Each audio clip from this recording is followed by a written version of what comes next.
Greetings. Welcome to ITR Live. I'm your host, Chris Hagenow, and we are back here in the Hendrickson Library at the Center for the Preservation of Western Civilization.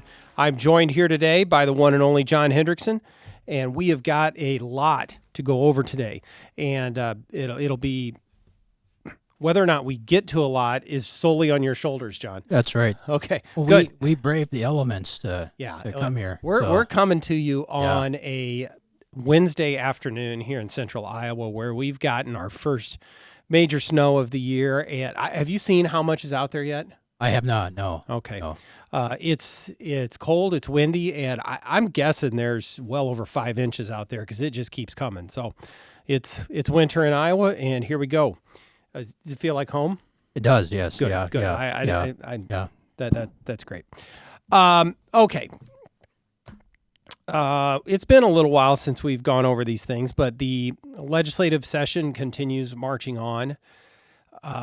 We talked a little bit in the last episode, John, about school funding and just an update on that. It looks like they're getting pretty close on this. Have you followed this? Yes, yeah. So the House is at 2.25, yes. and I think, but they've got some other add-ons in there, and the next phase of the teacher pay bill. So it's a whole package. And the Senate, I think, just came out 2%, but I don't know what else they've got in theirs. But yeah, I think the net of all that is we're somewhere in the low twos, and they're close to a deal, and so on and so forth. So that looks like that's going to get done. Anything you have to add on that one?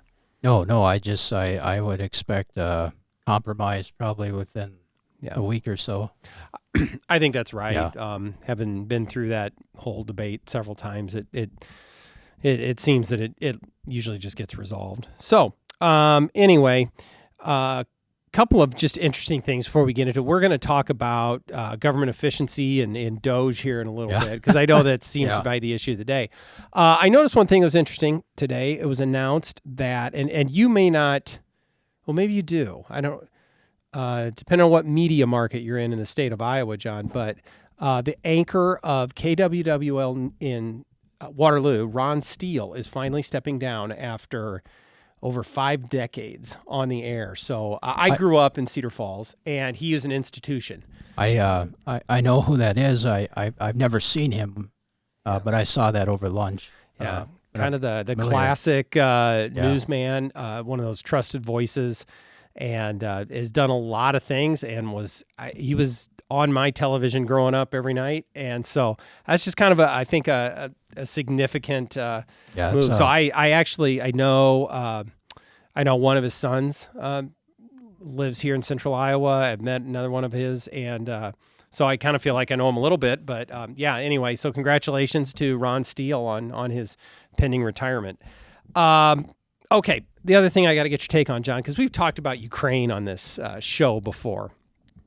So apparently now that we're 3 weeks plus into the Trump presidency, we're going to have peace in Ukraine.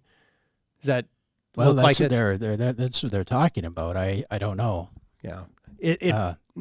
They're also saying there is peace between Israel and Hamas, and there's talking about starting that back up too. So. Well,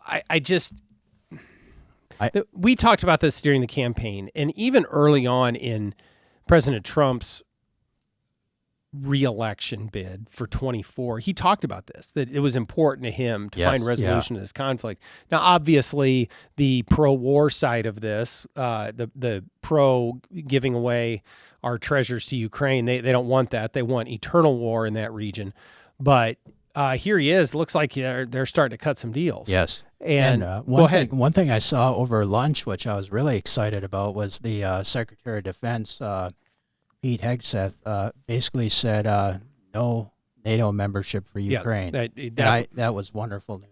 Well, I think that's one of those deal breaker things that Russia was going to insist on no matter what. Yeah. Now they're whether there's redrawn boundaries or all, I don't know about that, but clearly Ukrainian membership in NATO was one of those things that was a bridge too far for the Russians. I saw it in one of are they called truths when the President Trump posts on Truth Social? Yes. Okay, Yeah, I don't know. I'm not a Truth Social but I saw a screenshot of a truth, and he was talking about apparently the next meeting is between the Ukrainian delegation and the Russian delegation is going to be attended by Marco Rubio and Vice President Vance. So that's all good. It's going to be in Munich on Friday. Is Munich where we want to be cutting European peace deals? It's probably not the best location. Okay, I was the long way around. I wanted to get your take on that. Yeah. Can we like go out to a suburb? Can we? Peace in our time. Yeah, I know the optics aren't ideal.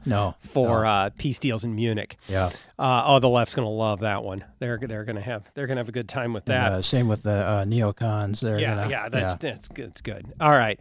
Well, anyway, so that's happening. We're gonna track that because John and I are of one mind that we need to bring an end to that. Okay, so let's get on to what you're prepared to talk about today, which is DOGE. Yes. Yeah. Now, you and I are very excited about what's been happening at the federal level with this. With Elon Musk, and specifically the things that he's uncovered at USAID, our foreign aid, and where it's really been appalling to see where some of our tax dollars are going, and now moving on to other parts of the federal government. So Governor Reynolds has just announced DOGE here at the state level. And tell us what was it yesterday that she signed the executive order, or maybe it was on Monday, but anyway. Yeah, the day before. So you've got a copy. You've been looking at this. Yeah. What is Governor Reynolds' Iowa DOGE all about? Well, first I want to just say that this is something that, and the governor said this in a press conference and actually in her condition of state address, that this is something that she's been doing for a couple of years now. And that's certainly true with the state realignment bills or the government reform bills, however you want to describe them. And of course, just to give our listeners some background on that, those are the bills. The first one was the biggest one, which consolidated the executive branch agencies from 37 down to 16 and made some other reforms that sort of reduced the size and scope of state government and streamlined it. Another one that they did was consolidate boards and commissions, about 83 of those, and then also doing some pretty extensive regulatory reforms. And well over 1,200 regulations have been removed, and there's now a better process to review and evaluate regulations now. And so far, we've seen about $217 million being saved as a result of this. And there's also been some other reforms, some technology reforms, and some things like that, some streamlining of government that has really made a difference. So that has been with what they call the realignment bills that the government has done, that the legislature has passed, and that's been one of the governor's priorities. Well, she signed an executive order creating Iowa's DOGE, and basically, I just want to read a few things from this executive order because I think it's worth sharing. And first of all, she says, whereas in Iowa's 178 years since statehood, the government has become too big, our regulations and laws too burdensome, and the taxes on individuals and businesses too high. And then she goes, since 2018, the Reynolds administration has reduced income taxes, business taxes, and property taxes, eliminated taxes on retirement and inheritance. And as we know, we just have the flat tax. And so what this does is it starts a task force, and it's headed by Emily Schmidt. Is that right? Yep. Yes, yeah, yep. Make sure I got the right name. And it'll be 15 members of this that'll be appointed by the governor, and they're basically going to be tasked with identifying additional things that could possibly cut or consolidated or made more efficient within the state government as well as in local government. And so their core function is looking at how do we make government more better and how do we make it more efficient. And I thought it was interesting, and she's in the executive order says, Iowa DOGE will be guided by the words of former President, Founding Father Thomas Jefferson, who stated, the government that governs least governs best. And so I thought the timeline was also very interesting here, which is pretty quick actually, which I thought. So 15 members of this task force. We don't know who's all going to be there yet because I don't believe they've been appointed. So within 60 days of this executive order being issued, they have to have their first public meeting, and then within 180 days of this executive order, they have to submit their recommendations to the governor. And so that's kind of a quick. That's a quick. So 60 days they have to have everything done? No, 60 days they have to have their first public meeting, and then 180 days. Okay. They but have I mean to have that would line up with trying to get a report ready for the next legislative session in 2026. Yeah. So that's great. And then so there's also there's place for public input as well. So it'll be interesting to see. And so there's at least two of the members of this DOGE committee has to be from local government because they're hoping to find some property tax reforms as well. So I'm kind of excited to see what they find at both for the state government and the local government. And the other thing that excites me about this is that it acknowledges that government is growing too big, and that they need to start cutting back because if we want to do more future income tax reforms, we're going to have to make sure that spending gets reined in and kind of make sure that government gets brought back within its means. Yeah, I think there's a couple of important points in there, John, that I'm going to try and get to here. Well, first of all, I think it's critical that this look at local governments, both from what individual local government spends, which is something we have talked about over and over here, but also how, look, this is about efficiency. That's a big theme through here. Is I hear over and over from Iowans that there needs to be more sharing of services, more efficiencies found between all these different layers of government that we have. And so I'm sure that there will be ideas that come up where neighboring communities or between a city and a county and a school or whatever it might be can do this more efficiently than the way we have it now. There's so much duplication in layers. So anyway, yes, please to all of that look at local government. At the state level, I think it's great, you do too, that the governor is doing this and looking at efficiency. But it cannot be overstated the work that has already been done. And you talked about those two government reorganization bills, and that really leans into the efficiency piece. But the work that has been done going all the way back to 2011, but specifically over the last 8 years, to really hold the line on spending at the state level, just that straight line, how much money is going out the door. And that has been critical to so many of the things that we've done. Absolutely, yeah. Is the work leading up to this today is what gave us the opportunity to do a 3.8% flat tax. What happens going forward if the governor can find savings here just makes other things down the road possible. But make no mistake, the hardest work, I think, has already been done. Yeah. Now, maybe I should qualify that. A lot of the big work has been done, but to continue to find even more efficiencies is going to be even more challenging because so much of it, the low-hanging fruit's been picked. Yeah. The low-hanging fruit absolutely has not been picked at the federal level. There's all kinds of opportunities. They could be there for 20 years and still be finding obnoxious spending that needs to be reined in at the federal level. Yeah. We really have done a good job in Iowa. But be very careful of saying that somehow this DOGE committee is tied to the things we've already done on income taxes, or that we need to have this new DOGE committee to be able to fund the taxes, which I'm sure some of the critics will try and say.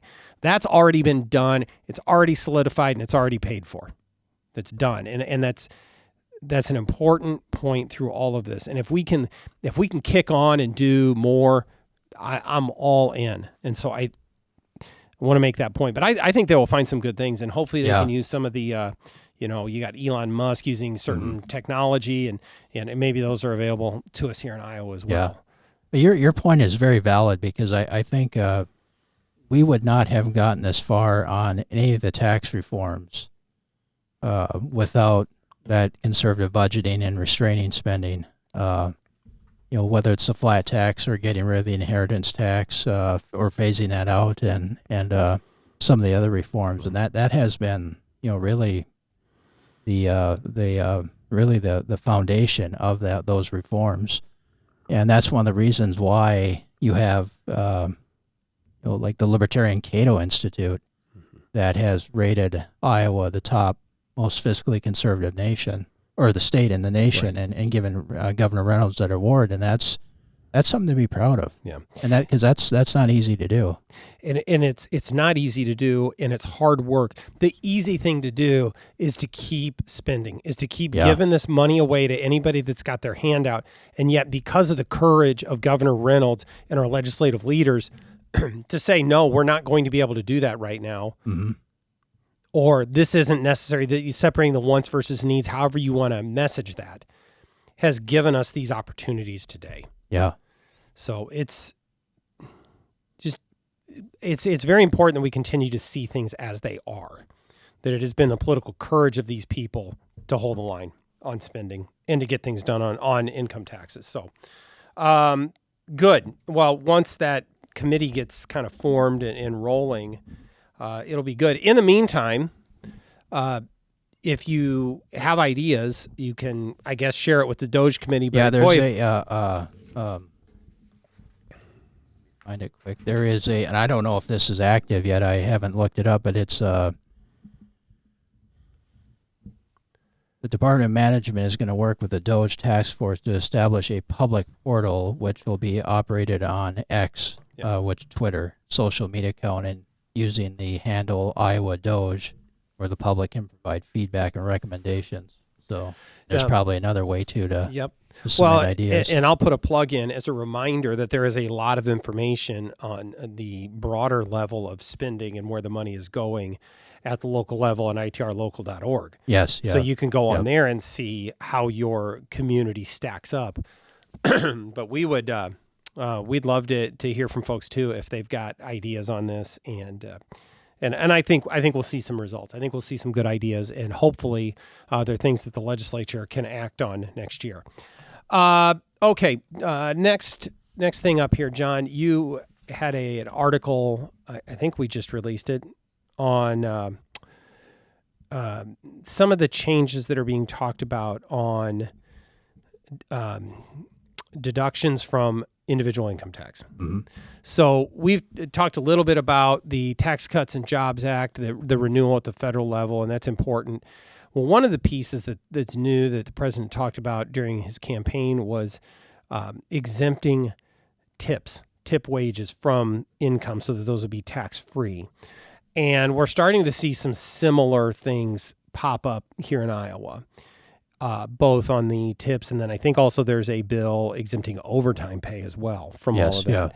Yeah. Tell me a little bit about what you set out in this particular article. Yes, yeah. About doing that here in Iowa. Yeah, and this I did this with our colleague, senior tax fellow Tom Sands, and so it was fun to work with him on this. But what we argued is that because right now the big issue that Congress is wrestling with is the trying to renew the Tax Cuts and Jobs Act, the Trump tax cuts, and of course during the campaign, one of his promises was no tax on tips, and then also exempting overtime pay. Well, what we argue in this article is that because Iowa has rolling conformity with the federal tax code, and because there's so much implications of federal tax policy on the states, it would be more prudent for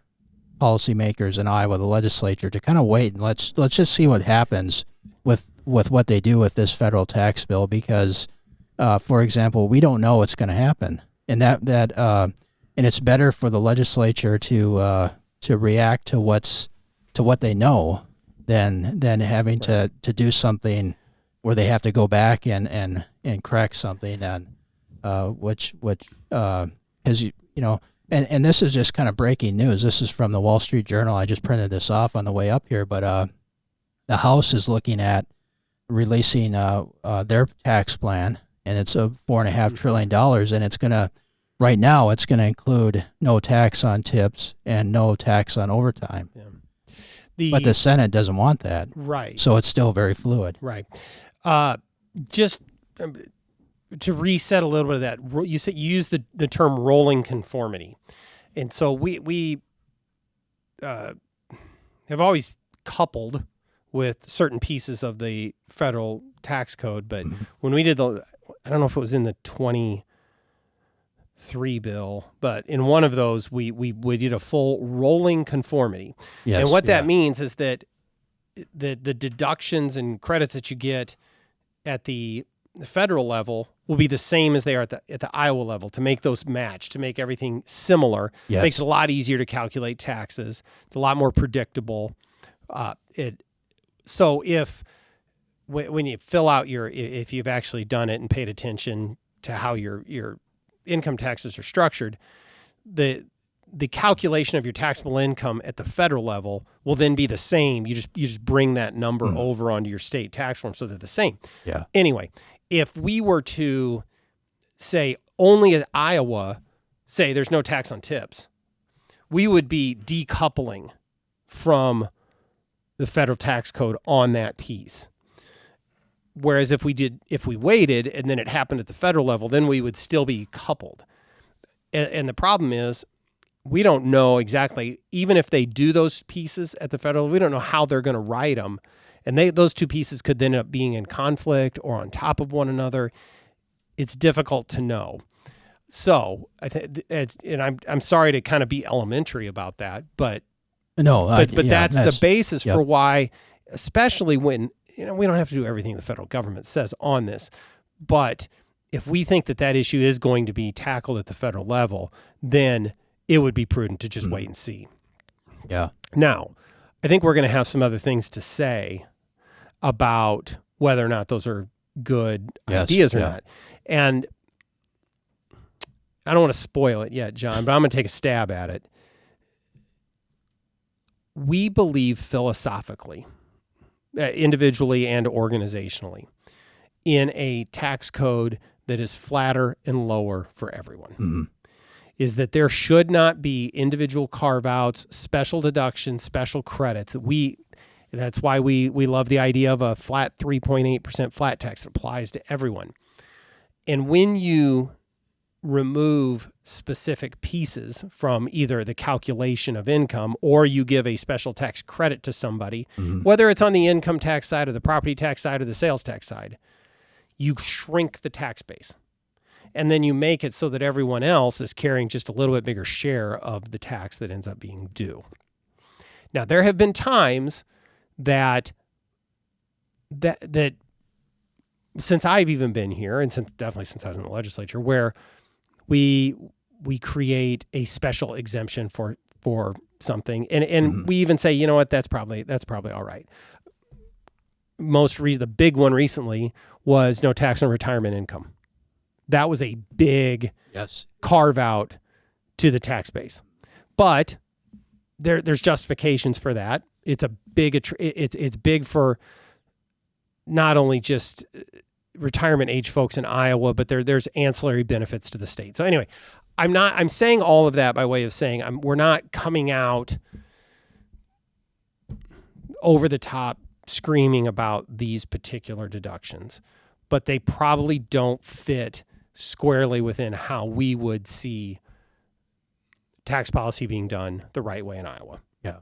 Was that diplomatic enough, Yes. John? Yeah. Well, yes. I think you're spot on, especially if the goal is to work on future rate reductions. So if we want to see the flat tax go down and eventually to have that eliminated, it's better to approach it and have that. And as you said, it's better. it's more advantage to have for every taxpayer if you have let's just say a 2.5% flat tax than if you have a 3.8% flat tax, and you have carve outs for different people.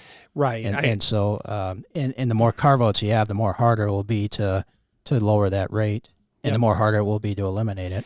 Yeah. And so I think I'm getting into the weeds now. We will soon get a fiscal note on these proposals. Now, if you're not familiar, I mean, certainly our folks that are operating inside the Capitol understand, but a fiscal note is when the Legislative Services Agency takes a look at a piece of legislation, they talk to maybe the Department of Revenue or whoever's involved, say this is how much it's going to impact state revenue or how much it's going to cost. And then we can really learn more about what this is going to be. Now, I would suggest in the case of these that the fiscal note won't tell the whole story because it's going to actually impact behavior. But we're going to dig into all of those things about taxes on tips, taxes on overtime. And I don't want to spoil it all today, but you do have this article that even setting aside whether they're a good idea or not. Yes. And we can have a robust argument about that. It still is probably a good idea to wait and see what happens at the federal level. Absolutely, because let's just say even take those two issues out, there is still implications on federal tax policy on Iowa. Right. Regardless, yeah. It could be positive or negative depending on what they do. Yeah, that's right. That's a great point, John. Is that the renewal of the Tax Cuts and Jobs Act at the federal level, which is going to happen this year, will impact revenue in the state of Iowa. Yeah. Yep. May be negative, may be positive, but it will impact how much money the state collects. And at a time when I think our legislature is mindful of the revenue in the future years, as we've had some spending things that have come online and revenues have declined inside of the individual income tax, it also would be prudent not just to find out the technical details of what they're doing with the tax bill, but what the impact is on the state general fund before we issue a bunch of new tax benefits. Yeah. Okay. That's a great point, John. Yeah. And so I appreciate you bringing that up. Okay. Anything else? It's just, you usually have one more thing. I ask you one more thing when I'm ready to be done, and then you have one more thing. So what's the one more thing? There's a lot of, there's a lot going on in the world, John. I was disappointed. No one came to my pre-Super Bowl party. Was that where you were practicing the crip walk? No. You didn't? Okay. I had one of my heroes was on the show 60 Minutes. Oh, good. It was Robert Lighthizer. Okay. And he was talking about tariffs. Yeah. And so I was going to have a viewing party and that's good. And have a robust discussion afterwards of tariffs, but nobody showed up. John, the listeners of this show, and we started with probably a dozen of them, and that 28 minutes in, we're down to probably 2 or 3, one of which is your dog. Yeah. As probably are the most likely to find the 60 minutes interview with Robert Lighthizer interesting. Yeah. So we're starting with the most ideal audience for you to talk about the 60 minutes interview of Robert Lighthizer. And I'm telling you that universe of people is way more interested in Cooper DeJean's pick 6 on Patrick Mahomes. Yeah. Okay? I'm sorry. I don't want to burst your bubble. Yeah. They're just probably not there with you on this one.